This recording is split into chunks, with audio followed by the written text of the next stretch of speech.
Welcome to the Techmeme Ride Home for Thursday, March 17th, 2022. I'm Brian McCullough. Today, Google kind of returns to an in-person I.O., but just a little bit. The harsh new British law that could put tech executives behind bars. Netflix says the free ride of password sharing is over, though the gravy train of subsidized 15-minute delivery seems to be back on. Oh, and the rave reviews for the new Mac Studio. Here's what you missed today in the world of tech. Google has scheduled a sort of hybrid I.O. for May 11th and May 12th, with a limited live audience of Google employees and some partners. Free registration opens this month, but there's some interesting details here, quoting The Verge. Google's big annual developer conference, Google I.O., will take place May 11th and 12th. The company announced Wednesday the event will once again be fully online, though it sounds like at least some of the conference will be live streamed from the Shoreline Amphitheater, a frequent Google I.O. venue. This year's event will be broadcast in front of a limited live audience and is completely free and open to everyone virtually. Google spokesperson Alex Garcia-Kumert said in a statement to The Verge, that limited audience will be comprised primarily of Google employees and some partners, according to a Google statement shared with Axios' Ina Fried. Registration will be free and will begin sometime this month, according to an FAQ. There will be no tickets, which seems to mean that everyone who wants to attend will be able to. Google I.O. was canceled in 2020 due to the COVID-19 pandemic and returned as an online-only event in 2021. The company made a number of big announcements at last year's event, including debuting Android 12's Material You design, revealing updates to Google Workspace, and saying that Google's Wear OS and Samsung's Tizen would be merging into one platform now known as Wear OS 3, end quote. So, your move, Apple, I guess, with regards to WWDC, though. Note that not invited to join Google employees and those select partners for the events live is the press. So really, this is just a remote like last year. They'll just have some events quasi-live. Again, I wonder if Apple will be brave enough to do something a little more in person.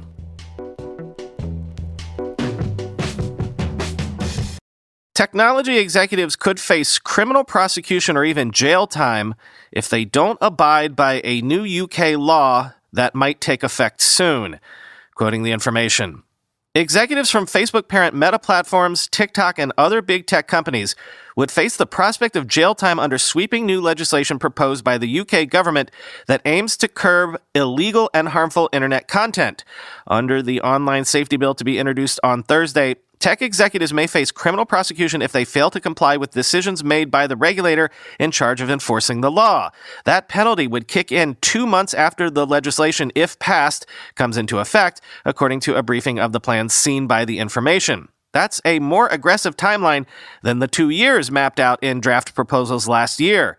The provision to include liability for senior managers, not just companies, has been dubbed the Nick Clegg Law in Downing Street and among UK lobbyists in reference to Meta Platforms' president of global affairs. Two people familiar with the matter said, executives will be found criminally liable if they destroy evidence, give false information to the regulator, or obstruct officials from entering company offices, the briefing said.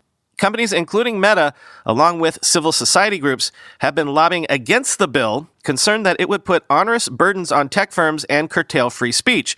But the government's move to narrow the window for compliance will effectively start a timer for the industry. The UK government hopes to pass the law by the end of the year or by early 2023, according to a person familiar with the matter. For several years, the UK government has been drafting the online safety bill, arguing that radical changes to regulation were needed to keep children and teenagers safe on the internet.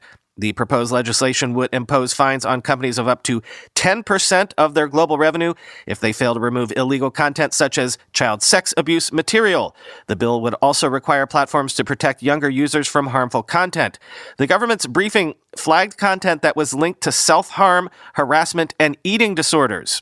The proposals would effectively roll back long-standing liability protections for tech companies, commonly known as the safe harbor principle, created by Europe's e-commerce directive. The protections are akin to those under Section 230 of the Communications Decency Act in the U.S., which largely shields internet companies from liability for content posted by users. Some legislators in the UK want companies to be held legally accountable for all content that appears on their platforms, even encrypted messages.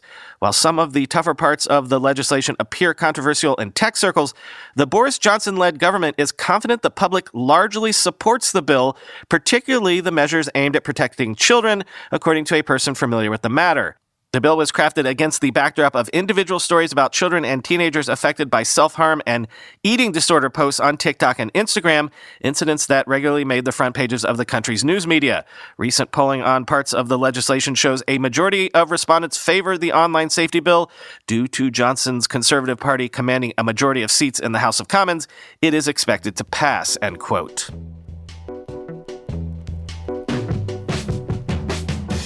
Bored Ape Yacht Club has launched Apecoin, or, $APE, with 1 billion in total circulating supply, and at the same time has formed the Apecoin DAO, whose council members include Alexis Ohanian and Amy Wu, among others. Quoting TechCrunch, even among the fastest-growing crypto startups, Yuga Labs has had a particularly explosive year. The startup is behind the NFT project Bored Apes Yacht Club, which only launched in April of last year, but has quickly grown to become the most valuable NFT project by market cap. The price of admission to purchase the cheapest of the 10,000 images currently sits at around $240,000 worth of Ethereum cryptocurrency. As the startup reportedly looks to bank funding at a $5 billion valuation, a spokesperson for the company declined to comment on that figure. Yuga Labs is looking towards the future, detailing a new partnership for a play-to-earn gaming title built around a much-hyped token called Apecoin. Multi-million-dollar monkey pictures and monkey money are likely not the future you were expecting to capture the undivided attention of Silicon Valley VCs, but Yuga Labs hopes that the new game and token will inspire a mainstream crypto economy built around their IP, which further expanded last week to include the highly valued CryptoPunks and Meebits NFT collections after Yuga acquired the assets from Larva Labs. Editor's note, that happened over the weekend, so we didn't cover it, but yeah, CryptoPunks and Meebits are now under the same umbrella as Bored Ape Yacht Club. Continuing to quote, building up this economy will require some very particular legal maneuverings to ensure regulatory compliance. The SEC has largely been keeping its distance from NFT projects, though not entirely, but crypto startups selling tokens that act as unregistered securities has been an area where they've been more vigilant in cracking down. As a result, Yuga Labs is being very careful to isolate itself publicly from the token's launch, which will instead be released by an entity called Apecoin DAO, made up of council members that are connected to the NFT project, but none of which are employees or executives at Yuga Labs. An organization called the Ape Foundation will also be formed to administer the decisions of the Apecoin DAO. Furthermore, the DAO will carry official branding of the Bored Ape Yacht Club project, which Yuga Labs is gifting to it by way of a one-of-one NFT of a blue Bored Apes logo. If this all sounds a little convoluted, welcome to Crypto in 2022. Apecoin DAO's council members include Reddit co-founder Alexis Ohanian, FTX's Amy Wu, Sound Ventures' Maria Bawa, Animoca's Yacht Su, and Horizon Labs' Dean Steinbeck. Token holders will be able to vote on decisions in the DAO, while the special counsel, quote, will carry out the decisions of the community, a spokesperson says. Though Yuga won't officially be launching the Ethereum-based token, the startup and the Bored Ape Yacht Club project founders will be the owners of nearly a quarter of the total token supply, while owners of Bored Apes and Mutant Apes NFTs will collectively receive 15% of total token allocation. A spokesperson for Yuga Labs notes that they expect the Ape token to begin trading soon on major exchanges including Coinbase, FTX, eToro, Kraken, OKX, Gemini, FTX, Binance, and Binance US. The startup did not make any executives available for interview and declined to offer further details on the relationship between the Apecoin DAO and Yuga Labs, end quote.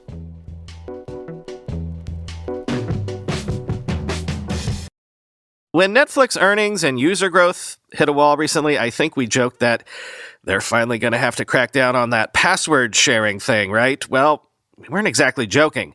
Netflix is apparently going to test an add an extra member feature in Chile, Costa Rica, and Peru, letting primary account holders pay a fee to add users to their account not in their household. Quoting Variety, According to the Netflix terms of service, a customer's account may not be shared with individuals beyond your household. After years of turning a blind eye to password sharing behavior that falls outside that requirement, the company last year ran a limited test prompting users to enter their account credentials as a way to nudge freeloaders into paying for their own accounts. Now, in an upcoming test, launching in 3 countries, Chile, Costa Rica, and Peru, Netflix will let members who share their accounts with people outside their household do so easily but securely while also paying a bit more. According to Cheng-Yi Long, Director of Product Innovation at Netflix, the new options will roll out in the next few weeks in the 3 countries and may or may not expand beyond those markets. With the add an extra member feature, members with Netflix's standard and premium plans will be able to add subsidiary accounts for up to 2 people they don't live with, each with their own profile, personalized recommendations, login, and password for less than the cost of a separate Netflix plan, end quote.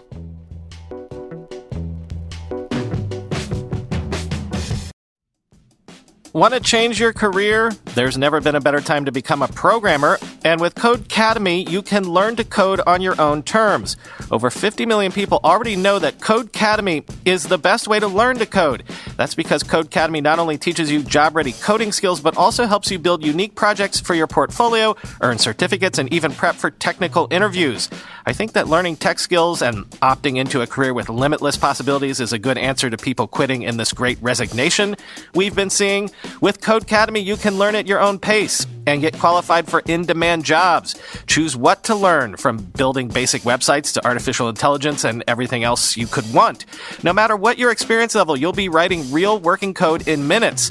Learn coding languages including Python, HTML, CSS, SQL, JavaScript, and more. Not sure where to begin? Codecademy will point you in the right direction. Join over 50 million people learning to code with Codecademy and see where your coding can take you. Get 15% off your Codecademy Pro membership when you go to Codecademy.com and use promo code RIDE. That's promo code RIDE at Codecademy.com to get 15% off Codecademy Pro, the best way to learn to code. Codecademy.com, promo code RIDE. I'm Jacob Goldstein. I used to host a show called Planet Money. Now I'm starting a new show. It's called What's Your Problem? Every week on What's Your Problem, entrepreneurs and engineers describe the future they're going to build once they solve a few problems. How do you build a drone delivery business from scratch? Our customers, they want us to do this unbelievably reliably, in the storms, no matter what, and hundreds of times a day. How do you turn a wild dream about a new kind of biology into a $10 billion company? We didn't have a particular technology. We didn't have a way of making money. It was a great way to start a company. I highly recommend what could go wrong? How do you sell millions of dollars worth of dog ramps for wiener dogs in the middle of a pandemic? We're working with 400 influencers, and the majority of them are actually not a person, but it's actually a dog. I can tell you right now, the dog ramp guy has some very interesting problems.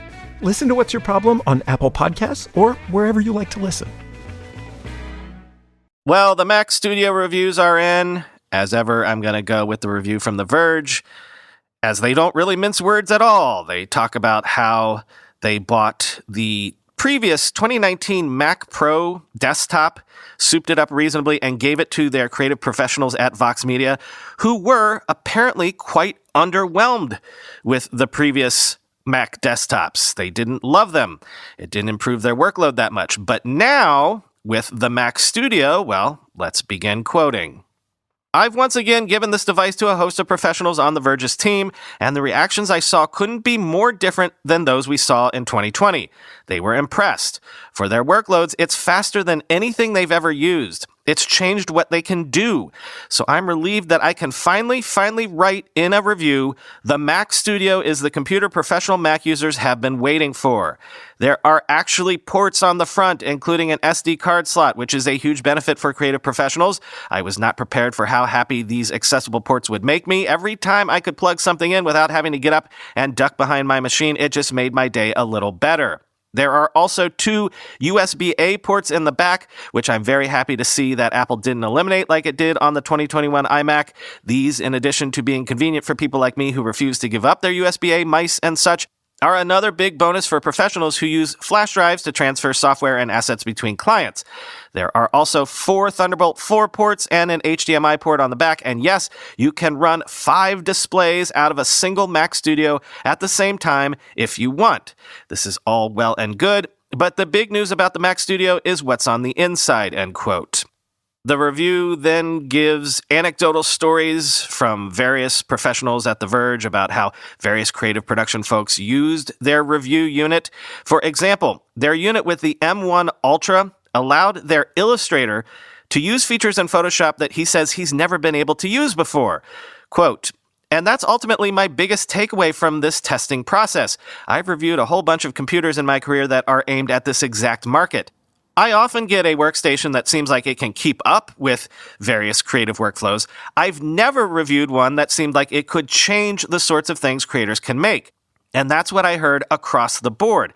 Not only did this device allow them to try more powerful, more advanced tools, but the speed it delivered also freed up huge chunks of their time to focus on other projects. The M1 Ultra really is about twice as powerful in some benchmarks as an M1 Max. On the multi-core benchmarks in Cinebench and Geekbench, the M1 Ultra was consistently getting double the scores of the M1 Max. This did not translate to doubled scores in real-world tasks, such as the Puget benchmarks, gaming, and Python benchmarks that we ran to simulate scientific workloads. There are clearly bottlenecks here that aren't just based on throughput, and performance will always reflect how well the program you're in can use all these extra cores and threads. Still, it's seriously impressive that Apple pulled UltraFusion off at all, end quote. Now, note they say that the graphics are not what Apple has been promising. They compared the M1 Ultra to NVIDIA's RTX 3090 and say the NVIDIA absolutely destroyed the Apple chip. It wasn't close. The Ultra was way, way behind, so don't choose this if you're wanting to do serious gaming, I guess. But then, if you're a serious gamer, why are you on a Mac to begin with? From the conclusion, quote, "If you are considering buying the Mac Studio, you have a big decision to make. The Ultra or the Max? Our team used both. In general, the consensus was that the Ultra is a bit faster, like maybe a millisecond or two, but that was pretty consistent across rendering, scrubbing, and everything else they did, and those tiny improvements did add up to a slight but noticeable difference. On the other hand, everyone emphasized the Max is still very fast, and also faster than any of the devices they commonly use. My sense is that the Ultra, for these sorts of workloads, is not twice as fast as the Max, or if it is, the Max is already so fast that a half-wise decrease is somewhat negligible. It does not, to me, seem $2,000 faster. At the end of the day, I can talk your ear off about benchmarks and export times, but to me, personally, the best thing about this computer is that it works. I did not see anything crash or not work the way it was supposed to. What I did see was a host of professionals being shocked by how much they could get done by this machine. They were using the same software they use every day, but they were doing things with it they've never been able to do before. UltraFusion is not a kooky new idea that Apple is wasting our time with. It's real. Companies have been trying to mush 2 GPUs into one for over a decade, and Apple finally did it. This computer is a historic achievement, and using it feels like a privilege, end quote. Finally today, grocery delivery app Getter has raised a $768 million Series E at $11.8 billion valuation led by Mubadala, with Sequoia Capital and Tiger Global participating, which you may or may not find notable considering all the heat that's been around instant delivery apps of late. But keep in mind, there's going to be some hella crazy consolidation in the space. In fact, there already has been, quoting CBS New York. Fridge No More, a startup that offered fast delivery with no fee regardless of size order, told employees this week that it was shutting down after a deal with a potential buyer fell through. The closure was the second in the span of a week by an ultra-fast delivery service in New York City after failing to secure a deal or financing, leaving hundreds unemployed. After the pandemic made on-demand delivery startups a lifeline for many Americans, the New York City landscape became crowded with startups offering ultra-fast deliveries. Fridge No More launched in October 2020, followed by competitors Joker, Gorillas, and Bike, which came in September 2021. A month later, Philadelphia-based GoPuff entered the city, followed by Istanbul-based Getter in December. Their fight for consumers brought rich discounts and splashy marketing, but the long-term potential of the business model remains unclear. Fridge No More CEO Pavel Danivol told employees in an email Thursday that a deal with a potential buyer fell through 2 days earlier and that it could not continue operating. Though the buyer was not named in the email, a source familiar with the deal talks told CNN Business that DoorDash, the publicly traded delivery company, had discussed acquiring select assets of Fridge No More, such as its real estate and products, in recent weeks, and had been providing an undisclosed amount of bridge financing, a type of funding startups sometimes use to continue operations in between formal funding rounds, as it assessed a deal. Bike, which touted 15-minute grocery deliveries in New York City and Chicago with no minimum order or fees, confirmed to CNN Business that its 870 employees were laid off on Friday. The news comes days after the New York Post reported the startup had furloughed the vast majority of its employees as well as its CEO due to challenges over Russia sanctions. Bike's Russian founders had been providing bridge financing until that company closed its next financing round, a spokesperson for the company told CNN Business, end quote.